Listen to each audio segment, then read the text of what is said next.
कैसे हुई थी राधा की मृत्यु? और दोस्तों दूसरा प्रश्न है, भगवान श्री कृष्ण ने क्यों तोड़ी थी बांसुरी? दोस्तों ये दोनों प्रश्न आज एक रहस्य भरी है। दोस्तों ये दोनों प्रश्न के जवाब जानने के बाद आपके पैरों तले जमीन खिसक जाएगा। तो दोस्तों वीडियो को पूरा देखना। ये दोनों प्रश्न के उत्तर जानने के बाद आप सोच में पड़ जाएंगे। तो चलिए दोस्तों वीडियो को शुरू करते हैं। जब भी प्रेम की बात होती है तो दोस्तों श्री कृष्ण राधा के प्रेम की मिसाल सबसे पहले आती है। राधा श्री कृष्ण के प्रेम श्री कृष्ण का बचपन का परमात्मा का मिलन। श्री कृष्ण जब 8 साल के थे तब दोनों में प्रेम की अनुभूति थी। राधा श्री कृष्ण के दैवीय गुणों से परिचित थी। उन्होंने जिंदगी भर अपने मन में प्रेम की स्मृतियों को बनाए रखा। यही उनके रिश्ते की सबसे बड़ी खूबसूरती थी। कहा जाता है कि दोस्तों श्री कृष्ण को केवल 2 ही चीजें सबसे ज्यादा प्रिय थी। ये दोनों चीजें भी आपस में एक दूसरे से गहराई से जुड़ी हुई थी। दोस्तों पहला चीज था बांसुरी और दूसरा चीज राधा। कृष्ण की बांसुरी की धुन ही थी जिससे राधा श्री कृष्ण की तरफ खींची चली आई। राधा की वजह से श्री कृष्ण बांसुरी को अपने पास ही रखते थे। भले ही श्री कृष्ण और राधा का मिलन नहीं हो सका, लेकिन उनकी बांसुरी उन्हें हमेशा एक सूत्र में बांधे रही। श्री कृष्ण के जितने भी चित्रण मिलते हैं उसमें बांसुरी जरूर रहती है। बांसुरी श्री कृष्ण के राधा के प्रति प्रेम का प्रतीक है। दोस्तों क्या आप जानते हैं भगवान श्री कृष्ण से राधा पहली बार तब अलग हुई थी जब मामा कंस ने बलराम और कृष्ण को आमंत्रित किया। वृंदावन के लोग यह खबर सुनकर दुखी हो गए। मथुरा जाने से पहले श्री कृष्ण राधा से मिले थे। राधा श्री कृष्ण के मन में चल रही हर गतिविधि को जानती थी।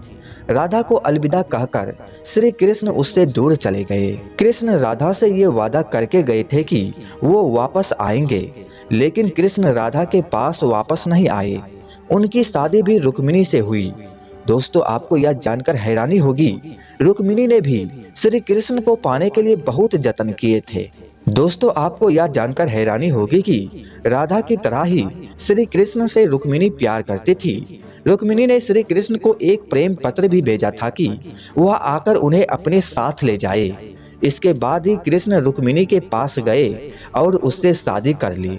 कृष्ण के वृंदावन छोड़ने के बाद से ही राधा का वर्णन बहुत कम हो गया। राधा और कृष्ण जब आखिरी बार मिले थे तो राधा ने श्री कृष्ण से कहा था कि भले ही वो उससे दूर जा रहे हैं, लेकिन मन से कृष्ण हमेशा उसके साथ ही रहेंगे। इसके बाद कृष्ण मथुरा गए और कंस और बाकी राक्षसों को मारने का अपना काम पूरा किया। इसके बाद प्रजा की रक्षा के लिए कृष्ण द्वारिका चले गए और द्वारिकाधीश के नाम से लोकप्रिय हुए। जब कृष्ण वृंदावन से निकल गए तब राधा की जिंदगी ने अलग ही मोड़ ले लिया था।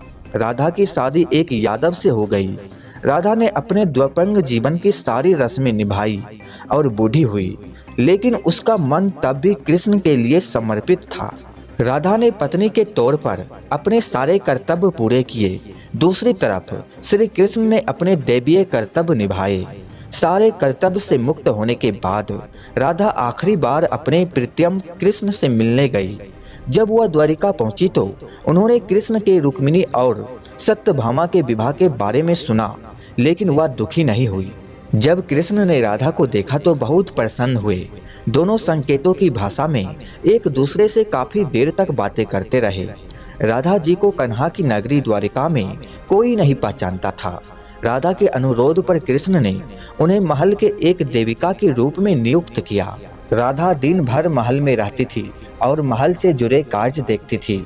मौका मिलते ही वह कृष्ण के दर्शन कर लेती थी, लेकिन महल में राधा ने श्री कृष्ण के साथ पहले की तरह का आत्मिक जुड़ाव महसूस नहीं कर पा रही थी। इसलिए राधा ने महल से दूर जाना तय किया। उन्होंने सोचा कि वह दूर जाकर दोबारा श्री कृष्ण के साथ गहरा आत्मीय संबंध स्थापित कर पाएगी।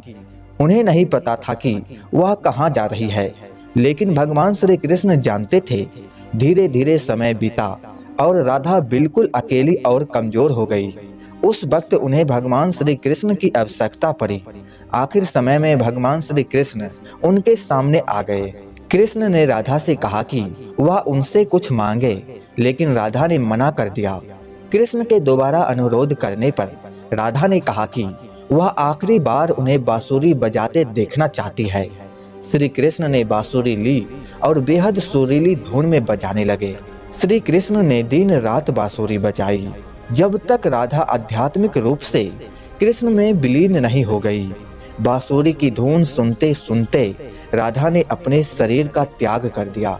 दोस्तों, भगवान श्री कृष्ण जानते थे उनका प्रेम अमर है।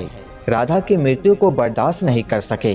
श्री कृष्ण ने प्रेम के प्रति संग अंत के रूप में बांसुरी तोड़कर झाड़ी में फेंक दी। उसके बाद से श्री कृष्ण ने जीवन भर बांसुरी या कोई अंत वादक यंत्र नहीं बजाया। कहा जाता है कि जब द्वापर युग में नारायण ने श्री कृष्ण का जन्म लिया था, तब माँ लक्ष्मी ने राधा रानी के रूप में जन्म लिया था, ताकि मृत्यु लोक में भी उसके साथ ही रहे। दोस्तों, आपके मन में कोई सवाल है तो कमेंट में पूछ सकते हैं और हमेशा रहस्य भरी जानकारी के लिए आप मेरे चैनल को सब्सक्राइब जरूर कीजिएगा।